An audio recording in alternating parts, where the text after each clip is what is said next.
Saya sempat tidak terlalu perhatian dengan masalah virus corona, kecuali yang berkaitan dengan masalah agama, khususnya tentang hadis seputar obatnya, doa dan zikir penangkalnya, serta beberapa tips duniawi untuk menjaganya. Mungkin karena saat itu corona belum hadir di Indonesia. Beritanya masih sekitaran Cina. Isinya tentang perjuangan pemerintah dan tenaga medis melawan corona di sana. Itu tergambar dari foto wajah tenaga medis yang memerah bekas masker dan kacamata.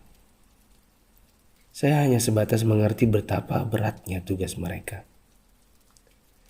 Saya sempat jengkel saat melihat video warga Iran yang menjilati pagar kuburan dan membaca tulisan tentang rakyat Italia yang dinilai sangat meremehkan. Tapi itu pun hanya sambil lalu karena positif pertama di Indonesia pun belum kedengaran. Tanggal 2 Maret 2020 yang ditakutkan pun terjadi. Pasien corona pertama di Indonesia diumumkan oleh Presiden Jokowi.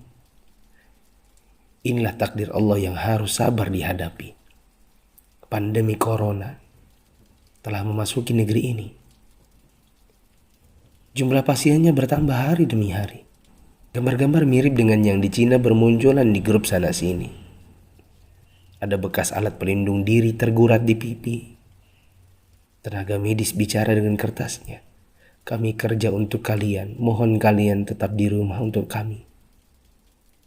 Ada juga yang bunyinya, haus, ingin minum, tapi gak berani. Seorang dokter yang sudah sepuh dalam balutan baju perang seolah berkata, jikapun ajal datang, tidak mengapa. Karena raga yang sudah tua ini memang harus ikut berjuang, tidak hanya bisa berdiam diri. Ikatan Dokter Indonesia menyampaikan bela sungkawa karena 7 orang dokter di garda depan meninggal. 5 dari mereka wafat karena tertular virus ini. Seorang dokter muda hanya berdiri di luar pagar saat menemui keluarganya karena takut membawa virus dari luar. Meskipun foto ini aslinya dari Malaysia. Ternyata APD medis harganya sangat mahal. Dan sekali pakai saja. Saking krusialnya, para ulama dan ustadz-ustadz yang mumpuni ilmunya sampai mengeluarkan fatwa. Bolehnya tim medis sholat tanpa wudhu, tanpa tayamum. Lantaran pelindung dirinya tidak boleh sembarang dibuka. Tak hanya itu, ada juga fatwa sahnya sholat meskipun ada najis. Karena baju medis ini bukan baju biasa. Sekali dipakai untuk satu shift jaga, berjam-jam tanpa makan, minum, bahkan buang air dengannya menggunakan pampers orang dewasa. Bayangkan lagi jika dokter dan perawat wanitanya adalah ibu atau saudari kita yang sedang mengalami datang bulan. Dan lagi deras-derasnya. Atau dia istri kita yang harus berjuang di rumah sakit, sementara punya bayi yang juga harus disusui tapi tak bisa. Ada pun yang wafat, mayatnya tidak bisa dimandikan, bahkan tidak ditayamumkan seperti biasa, hanya disolatkan dan dikubur bersama plastik membungkusnya. Melihat dan membaca berkali-kali, saya pun akhirnya bisa memahami dengan hati. COVID-19 ini bukan sakit biasa, dan tugas tenaga medis sangat berat terasa. Kalau bukan karena tidak ingin ditanya keluarga ada apa, saya banyak mengalirkan air mata. Untuk pasien positif corona dan keluarganya, sabar ya. Insya Allah sembuh tidak lama. Jika bersabar, kita dapat pahala. Di rumah dulu sampai negatif. Kasihan jika virus ini menular ke orang lain. Apalagi kepada yang punya penyakit penyerta dan lanjut usia. Untuk yang harus keluar dan tidak ada pilihan kedua, semoga Allah memberikan saya dan teman-teman keselamatan dan rezeki untuk keluarga. Jaga kesehatan ya. Usahakan jaga jarak dengan orang di sekitar kita. Kita tidak tahu siapa yang tertular, siapa yang sehat. Karena yang positif corona pun bisa jadi tidak merasa karena tidak ada gejala. Untuk yang masih abai dari solidaritas bersama, Saya ingin mengetuk pintu hati dan meminta waktu teman-teman sebentar saja. Yuk kita berpikir bersama. Jika teman-teman menggunakan media sosial atau punya kotak kaca media massa, teman-teman pasti sudah mendengar berbagai penjelasan wabah yang melanda.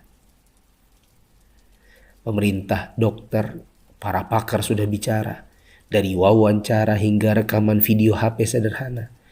Para ahli statistika mengemukakan data dengan tabel, grafik, dan semua media yang mereka punya. Teman-teman pun tinggal ketik halo di WA COVID-19 dan bertanya dengan input satu huruf saja. Jika data itu jelimet untuk dibaca, mungkin teman-teman bisa nonton versi kartunnya. Semua tenaga sudah dikerahkan oleh berbagai kalangan untuk membuka mata hati kita.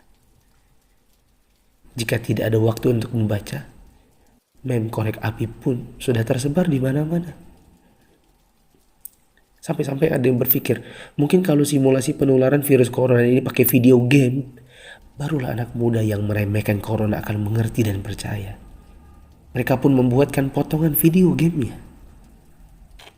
Artinya, jika usaha seperti ini masih belum menyadarkan kita, entah dengan cara apa lagi.